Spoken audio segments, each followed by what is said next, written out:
आज के इस व्याख्यान में नक्षत्र प्रकरण से नक्षत्रों के स्वामी एवं संज्ञा के बारे में बतलाने जा रहा हूं। ध्यान देंगे।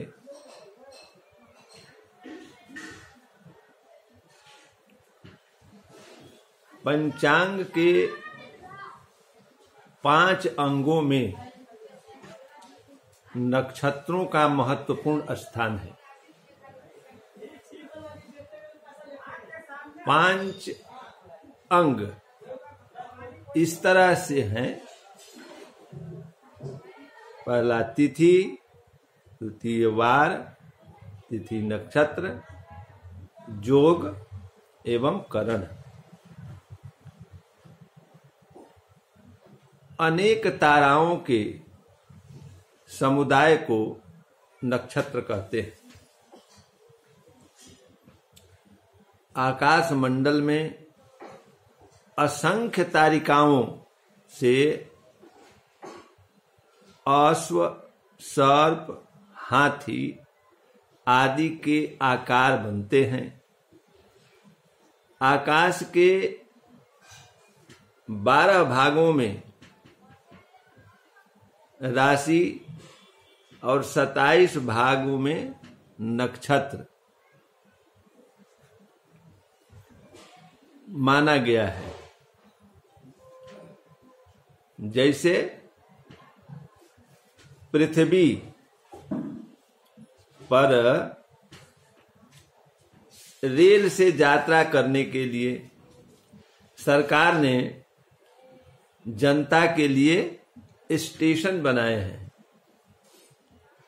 उसी प्रकार सृष्टि निर्माता ने 12 राशियों और 27 नक्षत्रों के रूप में छोटे छोटे स्टेशन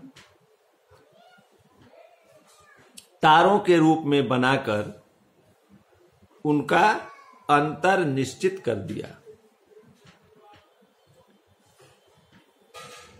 सृष्टि निर्माण से आज तक ये तारे अपने ही स्थान में डटे हैं, इसलिए इन्हें स्थिर या निश्चल कहा जाता है। अर्थात एक स्थान से दूसरे स्थान की दूरी मीलों या कोसों से नापी जाती है। उसी तरह आकाश मंडल की दूरी नक्षत्रों से ज्ञात की जाती है। ये रास्ते में मील की पत्थरों की तरह गंतव्य स्थान की दूरी को बताते हैं।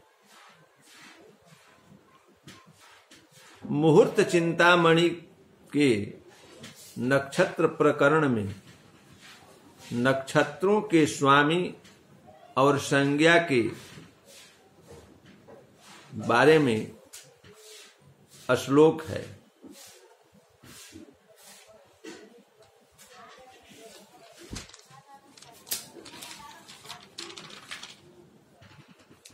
जो इस प्रकार है।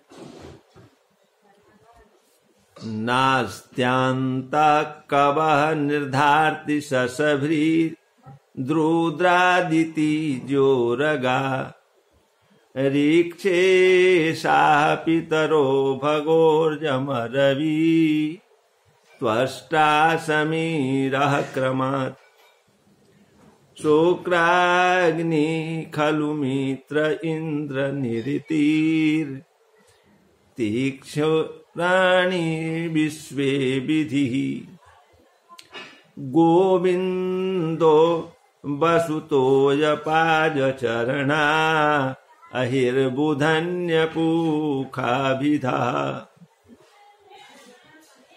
अर्थात आगे कहे हुए देवता क्रम से नक्षत्रों के स्वामी हैं। अश्विनी के स्वामी अश्विनी कुमार, भरणी का काल, कृतिका का अग्नि, रोहिणी का ब्रह्मा, मृगशिरा का चंद्रमा, आर्द्रा का रुद्र, मघा का पीतर और पूर्वा फाल्गुनी का भाग्य जिसे कहते हैं। यानी उत्तरा फाल्गुनी का अर्जमा, हस्त का सूर्य, चित्रा का विश्वकर्मा, स्वाति का पवन और विशाखा का शुक्राग्नि, अनुराधा का मित्र और ज्येष्ठा का इंद्र, मूल का निरिति मतलब राक्षस और पूर्वाषाढ़ा का जल, उत्तराषाढ़ा का विश्व देवता, अभिजित का ब्रह्मा और श्रवण का विष्णु स्वामी, धनिष्ठा का वसु और शतभीखा का वरुण, पूर्व भाद्रपद का अजय कपाद और उत्तर भाद्रपद का अहिर्बुधन्य, रेवती का पूषा, ये स्वामी है। इसके बाद हम पंचक संज्ञक नक्षत्र को बताते हैं। किन नक्षत्रों में धनिष्ठा, शतभीखा, पूर्व भाद्रपद, उत्तर भाद्रपद एवं रेवती को पंचक दोष माना जाता है। नक्षत्रों का फलादेश भी स्वामियों के स्वभाव और गुण के अनुसार जानना चाहिए। ध्रुव नक्षत्र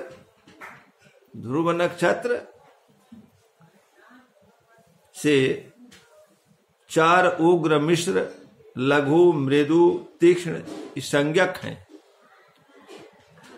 आगे मूल संज्ञक नक्षत्र आता है जिसमें अश्लेषा, ज्येष्ठा, रेवती, मूल, मघा और अश्विनी ये नक्षत्र मूल संज्ञक है।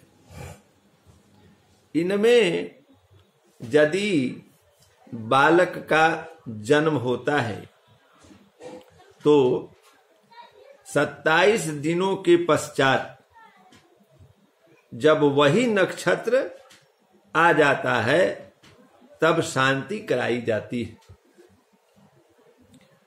इन नक्षत्रों में 2 नक्षत्र ऐसे हैं जो ज्येष्ठा और मूल, ये गंडांत मूल कहे जाते हैं।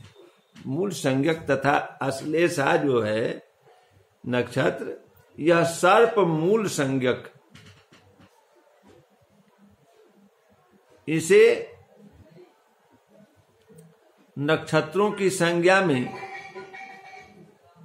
कार्य सिद्धि से संबंधित भी फलादेश प्राप्त किया जाता है।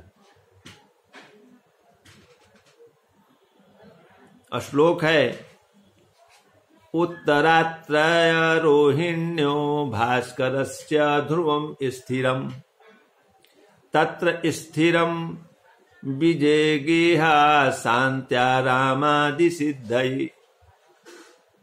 यानी तीनों उत्तरा फाल्गुनी, उत्तराषाढ़ा और उत्तरा भाद्रपद और रोहिणी, ये नक्षत्र और सूर्यबार, भास्करस्य सूर्यबार, इनकी ध्रुव स्थिर संज्ञा होती है। इस उक्त श्लोक के आधार पर नक्षत्र के स्वामी एवं संज्ञक का फलादेश इनके गुण और स्वभाव से किया जाता है।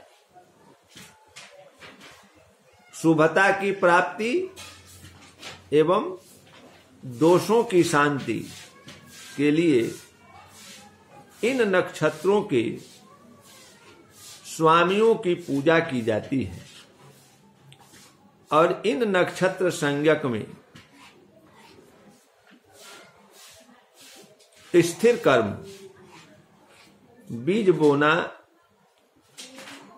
घर में प्रवेश करना, बाग बगीचा लगाना आदि ये मृदु संज्ञक नक्षत्र में कार्य करना उचित होता है।